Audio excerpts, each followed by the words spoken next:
Atëherë, përshëndetje të gjithëve. Unë quhem Bekim Blakaj, vi nga Fondi për Drejtën Humanitare Kosovë. Dua t'ju falenderoj shumë për pjesëmarrjen në këtë ngjarje të radhës që ne e kemi quajtur si storytelling event. Ngjarje të tilla organizojmë në mënyrë që të sjellim personazhe të cilat kanë në të kaluar, kanë përjetuar, diçka në kaluar gjatë luftës, mirë po me sukses i kanë kalu ato dhe janë personazhe të suksesshme sot dhe rrezatojnë me motiv për gjeneratat e reja. Në këtë mënyrë i kemi mbajtur edhe në kalumen ngjarjet e ngjashme.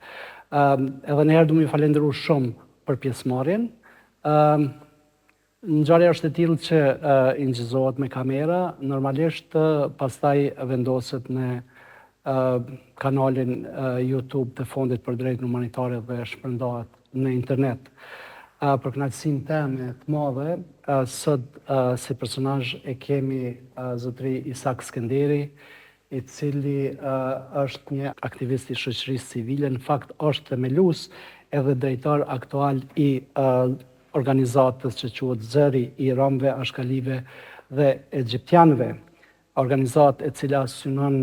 mbështetjen dhe përfshirjen e këtyre komuniteteve, por jo vetëm dhe të gjitha komuniteteve tjera të cilat janë të marginalizuara në Kosovë. Isak, faleminderit shumë që kemi pa kohë dhe që ke pas vullnet t'jesh bashkëbisedues i imi sot në këtë ngjarje. E di që ki shumë për të na thënë, po ndoshta kisha fillu me pyetjen të themi mbi fëmijërinë tënde, pra kur ke lindur, ku dhe si ka qenë fëmijëria ime. Bekim, faleminderit shumë për ftesën, është kënaqësi e veçantë për mua të jem pjesë e ngjarjes dhe të ndaj me juve këtë storjen time, gjithashtu faleminderit edhe pjesëmarrësve që kanë gjetë kohë me na ndëgju, gjithashtu edhe me komuniku me neve. Unë kam lind në komunën e Obiliqit, në një fshat i cili quhet Cara Vodic. Mund të them që një prej pasurive të atij vendit ishte se ishte një fshat multietnik edhe multikulturor me kujshi të komuniteteve të ndryshme. Unë jam rrit me kujshi të komunitetit serb, të komunitetit shqiptar, të komunitetit ashkali, vet jam rom dhe ajo periudha para lufte ishte periudha kur gjithashtu unë isha në një moshë shumë relativisht të re dhe ndoshta ato ngjarje të cilat ose zhvillimet të cilat e kanë sjellë deri tek lufta neve fëmijëve nuk është që na kanë të them prek shumë ose e kemi ndi shumë. Ndoshta edhe për shkak se prindrit kanë tentu me na mbrojt prej atyre zhvillimeve jashta qati rrethit familjar, por edhe për shkak që ndoshta në qatë vendin ku unë kum jetu, ka ekzistu një farloj kohezioni, bashkëpunimi, edhe bashkëkuptimi, edhe mirëkuptimi mes komuniteteve të ndryshme. Do thotë, nuk ka qenë e rrallë që në shtëpinë tonë të kemi mosafir të komuniteteve tjera, të cilat flashin me babën time edhe me mu në gjuhën rome. Ose the other way around. So, ai mirëkuptimi edhe bashkëpunimi, ai social cohesion e ka sjellë deri tek ajo situatë kur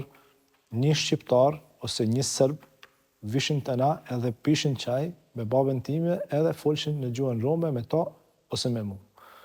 Në disa raste na as nuk dishim që ata ndoshta janë në një komunitet tjetër derisa baba na thoi që po ky është shoku im,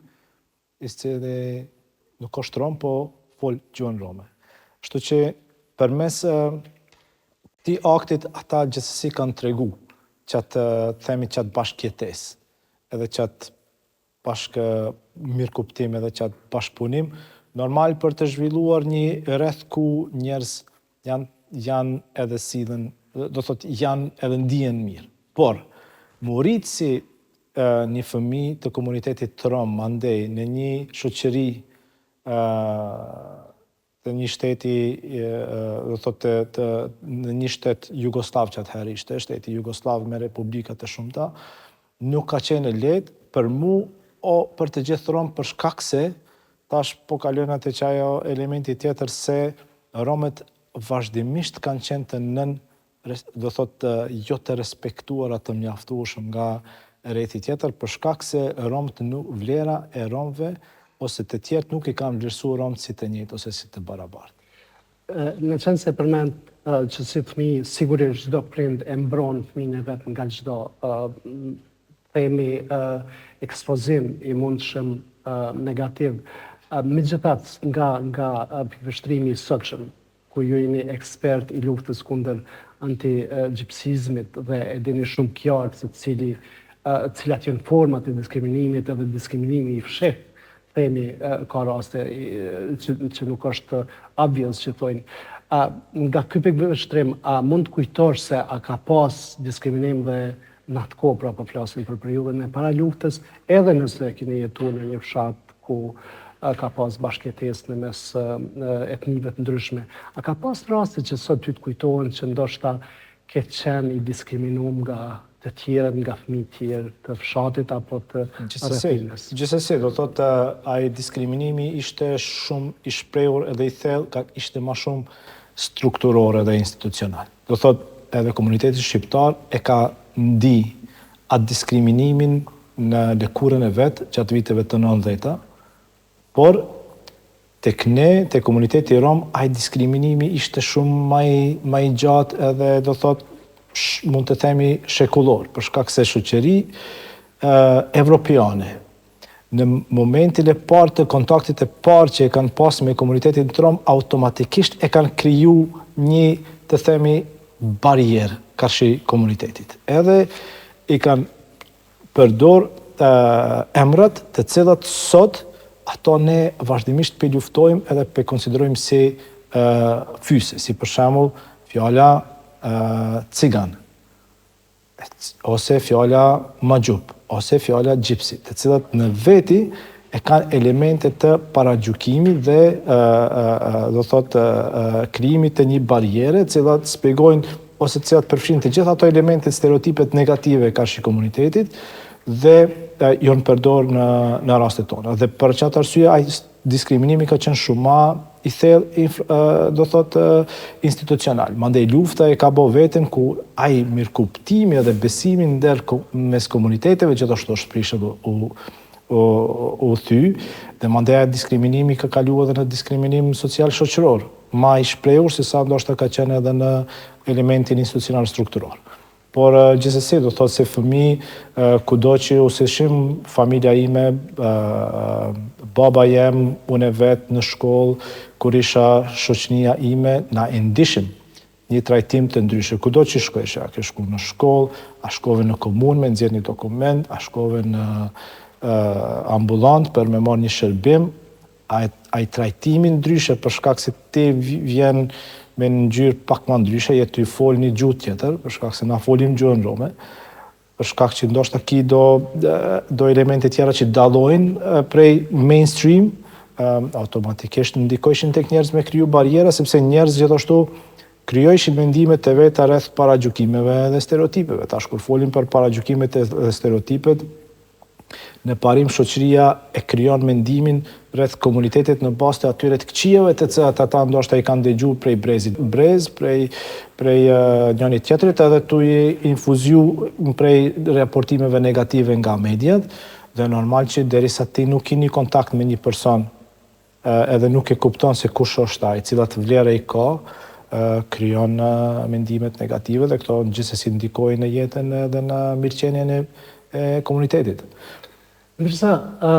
periudha e luftës, vitin 98-99, ne në Fondin për Drejtën Humanitare kemi dokumentuar jetrat e humbura të vrarë dhe të zhdukurit, dhe e dim nga puna jonë të rënd që për fat keq komuniteti përfaqësues, respektivisht anëtarët e komuniteteve ram, ashkali dhe egjiptian, shumë shpesh kanë qenë targetuar edhe nga forcat serbe, po ma vonë edhe nga pjesëtarët e komunitetit shumicë shqiptar në shumë vende, ka dhe të vrarë dhe të zhdukur nga komunitetit, nga këto 3 komunitete. Përvoja juaj personale gjatë kësaj periudhe, si ka qenë dhe A keni qenë të themi të atakuar, në çfarë do mënyre, edhe ndoshta sepse ka pastaj edhe paragjykime që komuniteti rom, pjesëtarët e komunitetit rom kanë mbajtur nga kjo anë apo nga ana tjetër. A keni qenë të ekspozuar ndaj këtyre themi paragjykimeve? Po, si jo, po menoj jo vetëm une ose familja ime në parim të gjithë pjesëtarët e komunitetit rom e kanë përjetuar shumë keq edhe ranë zhvillimet gjatë atyre viteve të luftës edhe për shkak që ndoshta nuk ishim të përgatitur për atë se çka po vjen ose si do të zhvillohet. Do thotë problemi gjithashtu jonë është që krijojmë një besim edhe lojalitet tek njerëzit me të cilat jemi të jetuar dhe bashkëtu. Unë thosha se në vendin tonë ku na kemi jetuar, kemi bashkëtuar edhe me serbët, edhe me shqiptarët, edhe me pjesëtarët të komuniteteve tjera, është zhvillu qaj farë kohezioni shoqëror, edhe qaj besimi mes komuniteteve dhe ajo ka ndiku që të krijohet një farë lloj besimi tek njëri tjetrit. Por mandej nuk kemi qenë të përgatitur se janë do njerëz ose do grupe ose do regjime të cilat e kanë qëllimet e fshehta edhe që kanë keq përdor atë besim ndoshta i cili është krijuar nga komunitete për të bërë sendet të cilat janë bërë gjatë luftës, edhe për fat të keq, ai besimi cilit komuniteti rom i ka ofru është keq përdor për të justifikuar në disa raste disa elemente të luftës për të cilat ndoshta vetë komuniteti rom nuk ishte i përgatitur për të qenë ose witness ose për të marrë pjesë directly ose indirectly.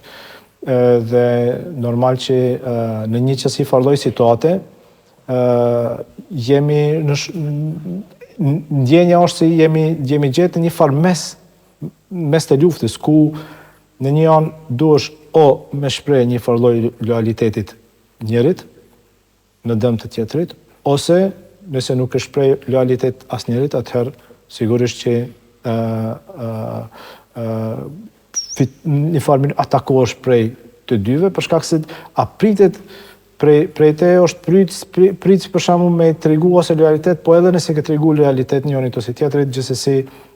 je dëmtu prej atij personi. Do thotë në Kosovën tonë nuk flitet mjaft për vuajtjen të komuniteteve tjera, jo shumicë, jo serbe, gjatë periudhës para, gjatë ose mas luftës, për shkak se ka elemente të shumta të cilat dëshmojnë se komuniteti i vetëm i cili ka vujt në të gjitha periudhat, pavarësisht zhvillimeve të gjatë luftës. Por kjo në anën tjetër arsyetohet me elementin me elementin e antigjipsizmit, sepse antigjipsizmi si fenomen mundet mu kanë edhe kazë edhe konsekuencë të luftës karshi komunitetit në periudhat të luftës. Dhe mos të harrojmë që edhe gjatë holokaustit dhe luftës së dytë botërore, e kemi diskutuar këto pak para se filloi emisioni, gjatë holokaustit gjithashtu ka ndodhur krime të shumta, do thotë ose gjatë luftës së dytë botërore ka ndodhur krime të shumta karshi komunitetit rom, të cilat sot njihen si holokausti si Paramajos. Por mas luftës së dytë botërore, shtetet evropiane nuk kanë pranuar që targetimin specifik karshi komunitetit, por e arsyetojshin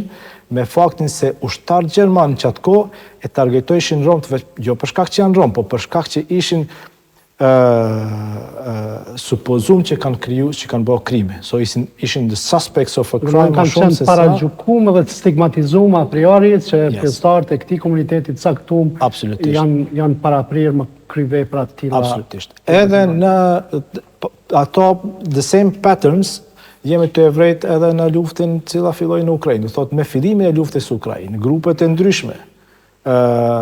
militare, paramilitare kanë targetu specifikisht komunitetet në pretekst se ata kanë prirje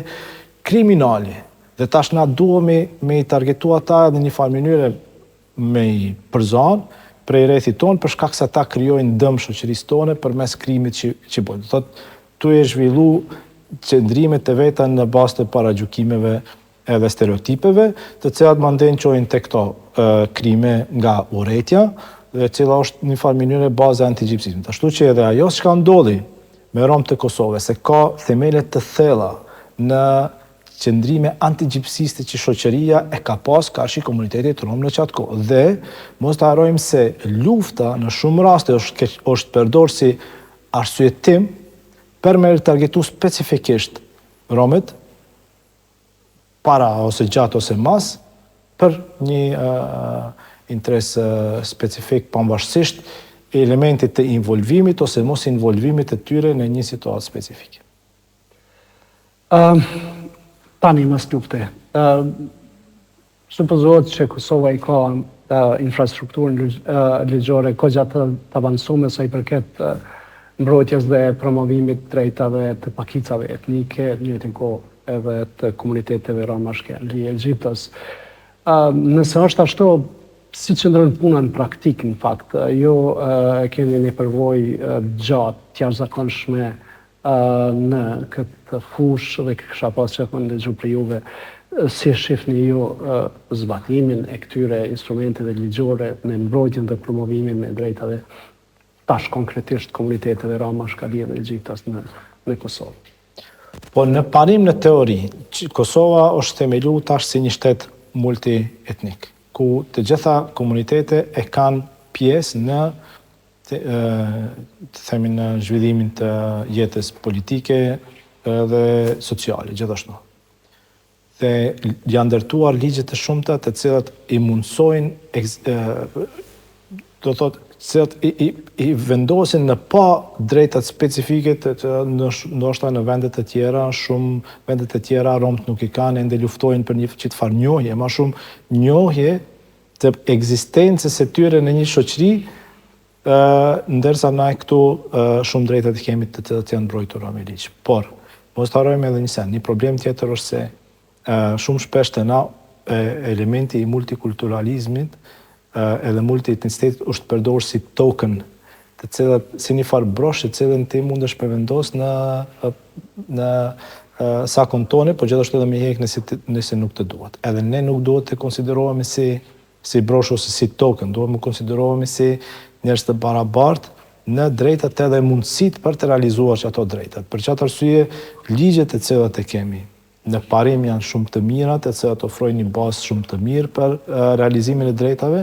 po në anën tjetër e kemi një mungesë të kuptimit, të themi, ose një mungesë të interesit të institucioneve përkatëse dhe mekanizmave për implementu ato drejtat në praktikë. Për atë arsye ne kemi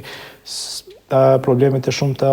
në aspektin e jetës socioekonomike, përfshirjes të komuniteteve në shumë fusha të jetës, por edhe në elementin e diskriminimit, ose të cilat, si thash prap,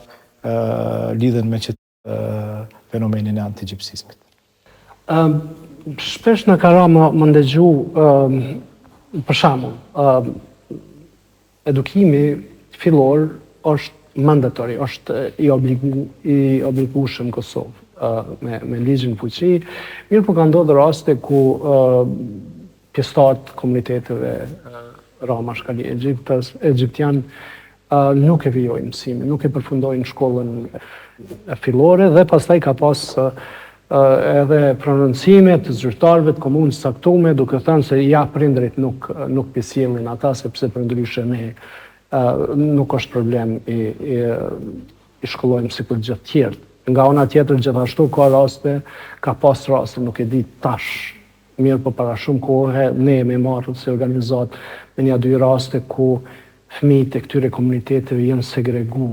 janë nda në klasat veçanta nga moshatarët e tyre të komunitetit shqiptar. Ka ndodhur disa raste mendoj që në komunën e Gjakovës, e njëjtën situatë kanë qenë në një hapësirë në veri të Kosovës. Pra, janë nda nga bashkëmoshatarët e komunitetit serb, edhe pse kanë mësu nga të njëjtat librat, njëjtën kurrikull. A ka raste tilla edhe a ju duhet juve ende të ballafaqoheni me këto fenomene, cilat me një fjalë janë segregacion? E ke ngrit një çështje shumë të rëndësishme, të cilën po duhet me lidhë edhe me aspektin e ballafaqimit me të kaluarën, në të cilën shpresojmë që shoqëria jonë duhet një farë mënyre me i kalu për me ecë përpara. Sepse si shoqëri nuk folim mjaft ose nuk dojmë me pranu problemin. Ose nëse pranojmë problemin një farë mënyre e shohim vetëm nga perspektiva jonë, nga pikpamja jone, nuk dojmë me ndëgju pjesën tjetër, do thot palën tjetër të cilë është përfshirë në atë situatë specifike. E kjo ka të bëjë edhe me neve. Do thot ato shtetet të cilat veçanërisht evropiane të cilat kanë pranu, se pari e kanë pranu me komunitetin rom, e kanë pranu që është bë një, të themi, historic injustice ndaj komunitetit rom me sjellje të ndryshme strukturore ose edhe shoqërore gjatë historisë dhe kanë vendosur që të korrigjojnë ato, të riparojnë ato dëmet, sot janë shtetet ma liberale, ma demokratike, karshi drejtave dhe mundësive që ofrojnë të gjithë qytetarëve pavarësisht elementit të përkatësisë etnike, prejardhjes, gjuhës ose whatever. Ajo se që kene gjithsesi non-stop potencojmë është fakti se na në vendin e parë, tash se parë jemi Kosovar, e mandej jemi Rom që cilat jetojnë në Kosovë. Do thotë jemi pjesë përbërëse e këtij shtetit e kësaj shoqërie. Nuk kemi ardhur prej zotë di çfarë vendi, ne këtu kemi lind me gjeneratet të tëra, do thotë me shekujt të tëra, Romt kanë qenë të pranishëm në këto troje. Do thotë kanë ndiku, kanë punu pavarësisht, do thotë luftave të cilat kanë ndodhur, të cilat kanë qenë të shkatruese, nuk do të harrojmë se me shekujt të tëra atë njerëz që kanë jetu këtu kanë ndikuar që të zhvillohet kjo shoqëria, kanë dhënë kësaj shoqërie. Do thotë kanë ofruar arsa kanë mujt që të zhvillohet kjo shoqëri dhe janë bërë pjesë përbërëse e shoqërisë. Duhet të pranojmë si shoqëri se romet pavarësisht këtyre elementeve janë qytetarë të këtij vendi dhe duhet të trajtohen në mënyrën e drejtë dhe barabartë. Derisa nuk e pranojmë këtë send, ne do vazhdojmë të ballafaqohemi edhe me këto probleme të segregimit nëpër shkolla. Do të ballafaqohemi me problemin e të themi mos lejimit të mundësive ose deprivation of opportunity, sepse deprivation of opportunity është një çështje shumë interesante të cilën ne nuk e diskutojmë për shkak se kur folim për aspektin e problematikave me të cilën komunitetet ballafaqohen, shumë shpesh gishtin pe kalojnë ka komunitet. Edhe po thojnë po ata janë vetë fajtor pse jetojnë kaq keq për shkak se nuk peqojnë fëmijët e tyre në shkollë ose nuk dojnë me punu ose whatever. Po për shembull, po harrojna që nëse në vërtet pak më shumë e mendojmë se kush ishin romt në këtë shoqëri, do të kuptojmë se ishin prej njerëzve që kanë bërë punë më të rënda, më të vështira në shoqërinë tonë për vende të ndryshme ku kanë punu ose me kanë bashkëvepruar. Po, sepse edhe nëse shumë njerëz kanë pas një kauç me çu prej një dhome në dhomen tjetër, kanë thirrë një kush i rom nëse kanë pas hajde be çoma çit kauç, pse se kanë çu vetë çat kauçin. Do thotë romt nuk kanë, po ai perceptimi ka ndikon në krijimin e kuptimeve, edhe tani që deprivation of opportunity, do thotë pe lejojna aq sa neve na duhet që të majna në një farë statusi ku mund të përdorim për nevojat e tona, por nuk do t'i lejojmë ata që të zhvillohen as të mjaftueshëm derisa janë qytetarë të barabartë. Sepse unë kam qenë gjithashtu autori një shkrimi i cili ka fol për elementin e antidiskriminimit dhe antigjipsizmit me disa bashkëautor nga, do thot, intelektuale dhe aktivistë rom nga Hungaria dhe nga Gjermania. Dhe aty e kemi analizuar këtë element. Dhe në një moment kemi thënë se do thot me një vend ku e kemi bërë këtë analizë ose këto pyetësor ka dalë që për shembull qytetarët e një vendi kanë cilësuar si romin më të mirë ato që ka punuar si shërbëtor. Do thot the best Roma in the village është ai i cili punon si shërbëtor. Këta tjerë të cilët po dojnë mu emancipu, këta janë njerëz të këqij sepse nuk we cannot make use of them anymore. Do thot, pse po do me lidh këto me antigjipsizmin, për shkak se historia ka tregu që në një moment, do thot, shoqëria evropiane në zhvillimin e vet ka kaluar nëpër vështirësi të shumta. Por edhe qytetari më i thjeshtë ka pas probleme, ka qenë i shtypur, por për me ai qytetari më i thjeshtë u ndike diçish më mirë kur kuptoi që është edhe dikush tjetër i cili është ma shtypur se ai, edhe cilin edhe ai mundet me shtyp. Edhe për shembull gjatë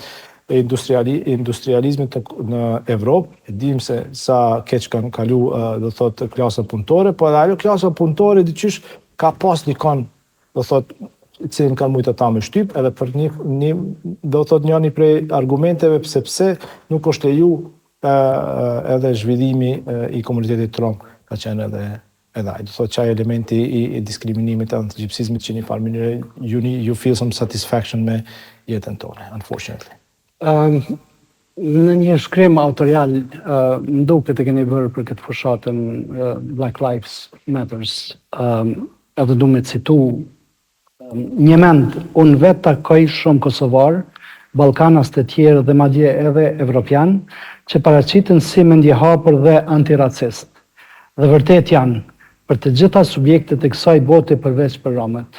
sepse kur vjen puna te romet, ata mbajnë një sy mbyllur. A mundesh me komentu pak? Është e vërtet, do thotë kjo ka ardhur prej eksperiencës edhe prej përvojës, prej rasteve konkrete, sepse në jetën time dhe gjatë punës time unë takoj shumë njerëz, të cilët janë aktivistë të shkëlqyer në fushën e mbrojtjes të drejtave. Po kur vim deri te komuniteti rom, gjithmonë ka një por, edhe që ki por është që ki bëhet është në fakt që ajo se po faji nuk është tek unë i cili nuk i ofroj këtij personit mundësi, po faji është për shkak se ky person nuk don me i shfrytzuar ato mundësi, që fakt nuk është the real truth. So, për çfarë arsye këto në fakt e kam shkruar se nuk është e vështirë që shoqëria jonë mu solidarizu me një ngjarje cila ndodh në Amerikë, cila neve nuk është na prek drejt për drejt. Okej, është normale na si humanity me thon mendimet e veta kundër tyre situatave tek qia negative,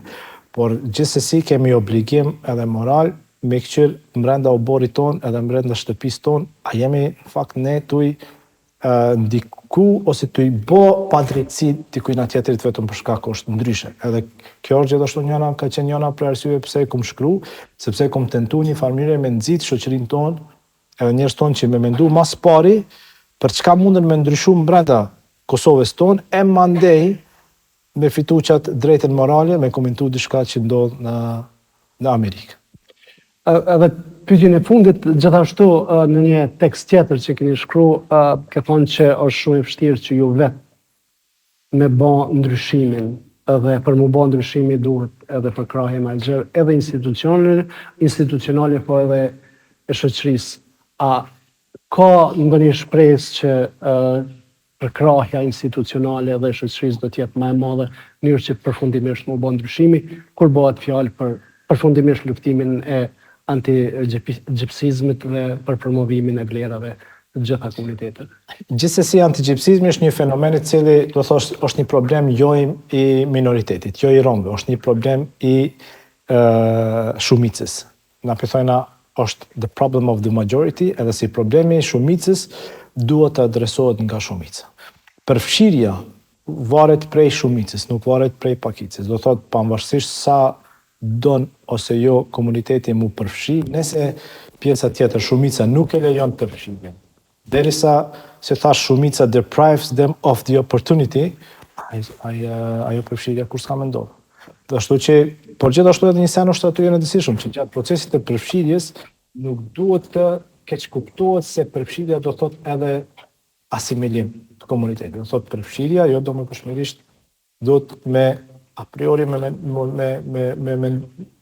kriju asimilim, për shkak se komuniteti ndoshta don me ruajt disa elemente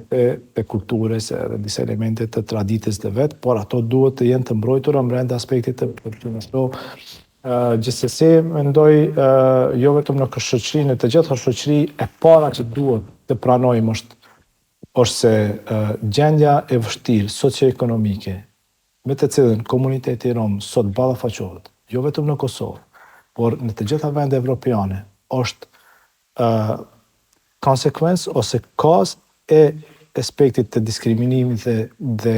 përjashtimit shekullor,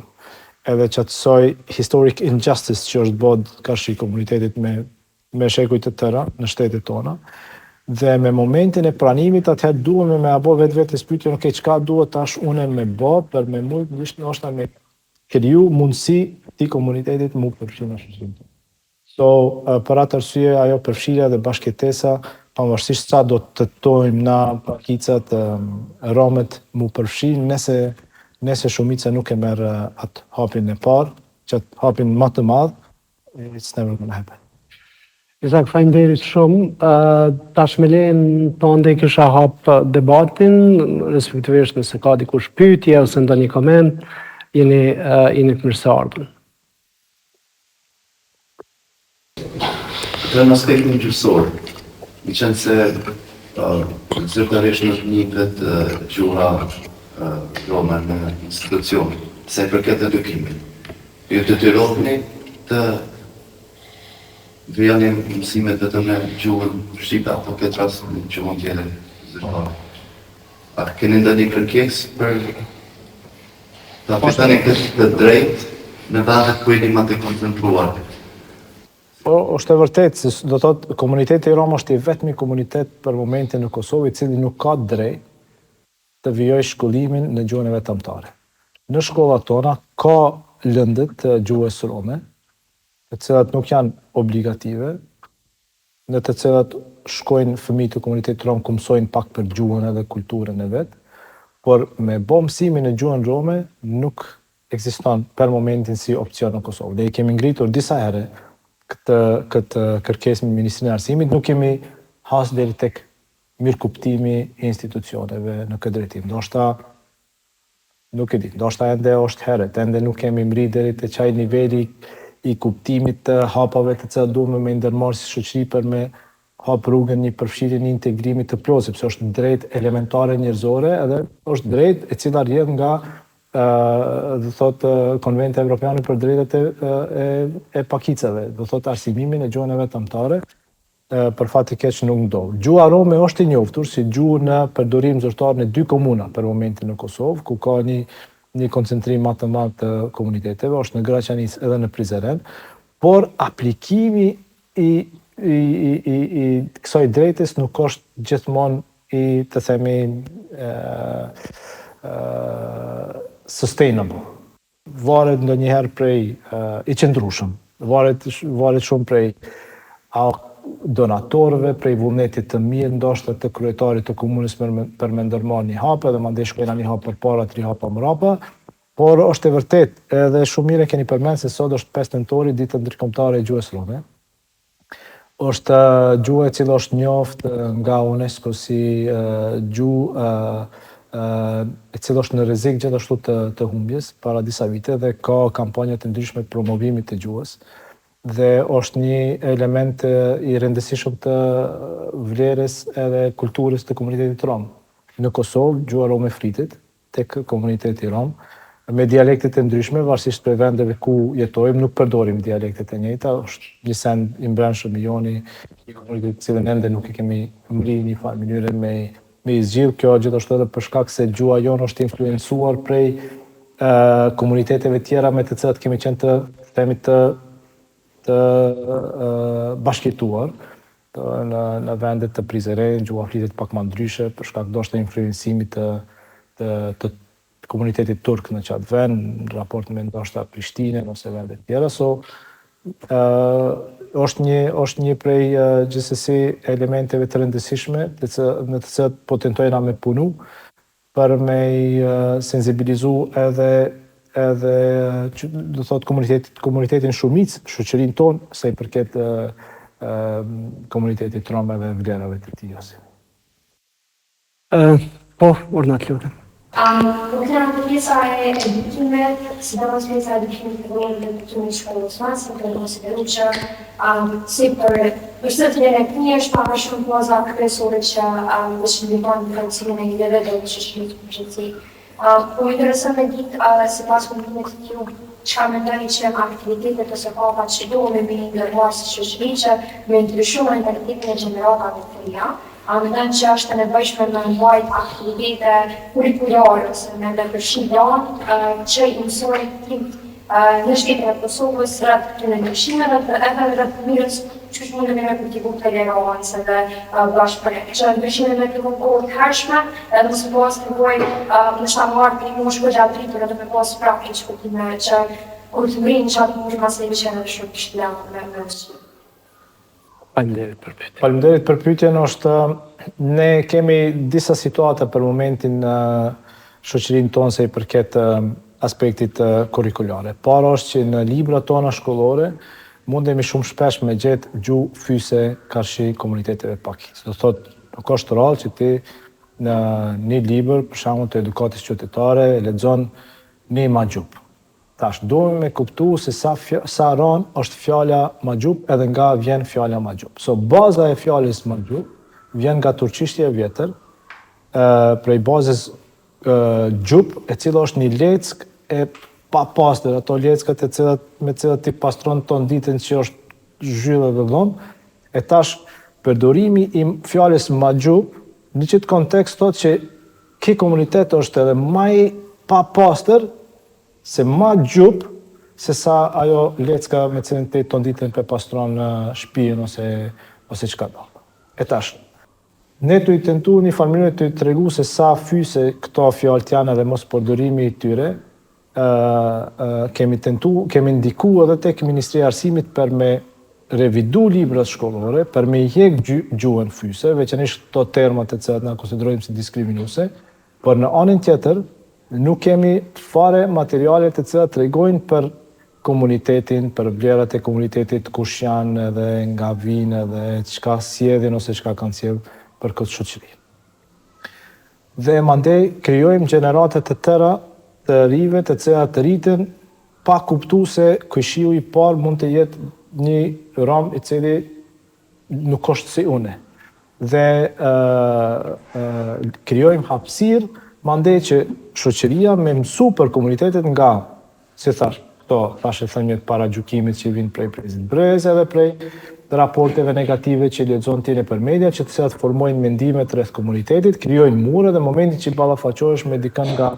komuniteti rom, me një rom ose një ashkali ose një gjiptian, ti me njerë veç e ke formu një mendim për to, pa i njoft personin që në shumicën e rasteve ndoshta nuk ndodh me dikon tjetër, po ndodh me këto raste. Ashtu që gjithsesi është shumë e rëndësishme që në librat tona shkollore, që të kemi sa më shumë materialet e cilat tregojnë për komunitetin. Ne kemi fillu avokimin me Ministrinë e Arsimit. Para disa ditësh e kemi nënshkruar edhe marrëveshjen e bashkëpunimit me Ministrinë e Arsimit që me ndiku, do thotë që me tentu me kriju materiale shkollore të cilat do të vendosen e për libra shkollore që fëmijët e tonë në moshën e re të fillojnë të mësojnë pak më shumë për kojshit e tyre ose për bashk qytetarët e tyre të cilat vinë nga një komunitet tjetër. Nëse ka dikush tjetër ndonjë pyetje ose koment? Po, të lutem. Të një pyetje, më doja të një pak të ngjarjet të luftës, edhe sidomos në reaksimi. Ne kemi pasur një rast në 2020 në Mitrovic, ku është realizuar në sakra në deri në qepër, dhe aty dikush në bërë emri i Ljubica Pakistani. Juve personalisht po edhe ndoshta kanë ndërhyrë si aktivist, si organizator, a jeni duke të marrë nisma në këtë drejtim në realizimin e ngjarjeve të luftës dhe pikërisht në këtë lloj maksimisht. Faleminderit që keni ngritë këtë çështje, unë mendoj për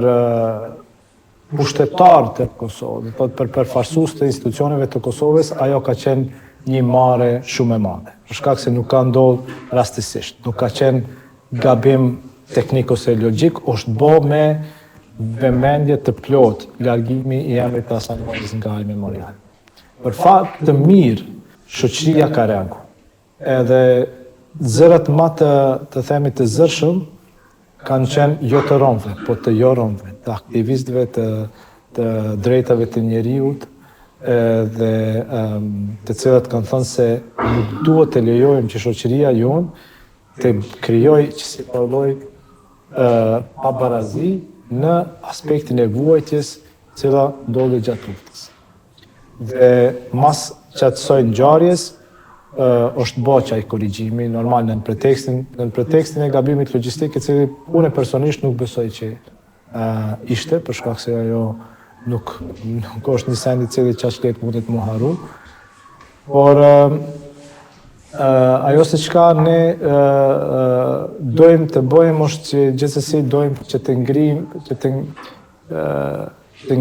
me ngrit këtë çështjen e zërave të komunitetit rom gjatë luftës. Do thotë këto që jemi të diskutu sot me juve, gjithashtu po dojna me ngrit sa më shumë, që me ju një platformë dhe një hapësirë ku njerëzit të folin me zveti për pjesën e historisë të vetë dhe nga pikpamja e vetë asoj se çka ndodhi. Nuk e di se sa për momentin një memorial të llojit që ju përmendit, i cili do të përfshijë të gjitha viktimat e luftës, pavarësisht aspektit etnik, është diçka që mundemi me realizu si organizatë shoqërisë civile, këto duhem mobilizu si shoqëria, se bashku me përfaqësues të institucioneve, edhe të themi se po lufta e ka prekur të gjitha në një mënyrë ose të tjetër, dhe viktimat nuk asnjëherë nuk duhet të konsiderohen si fajtor për shkak që janë viktim pavarësisht nga vinë ose kush janë. Dhe duhet të ngritemi si shoqëri, po derisa e kemi akte se kej Mitrovicës, nuk janë premtuese se jemi gati për me kuptu të kaluarën taman ashtu si në fakt ishte, por pe kuptojmë vetëm nga një pikpamje, që të cilës po them nuk është ajo e keqe, por nuk është e plot. E derisa nuk është e plot, si shoqëri gjithashtu nuk besoj që do mundemi me lëviz edhe përpara atyre aspirateve të cilat i kemi për mu bërë një shtet të hapur demokratik me vlera evropiane. Shteti i hapur demokratik me vlera evropiane kërkon prej neve ndryshim edhe në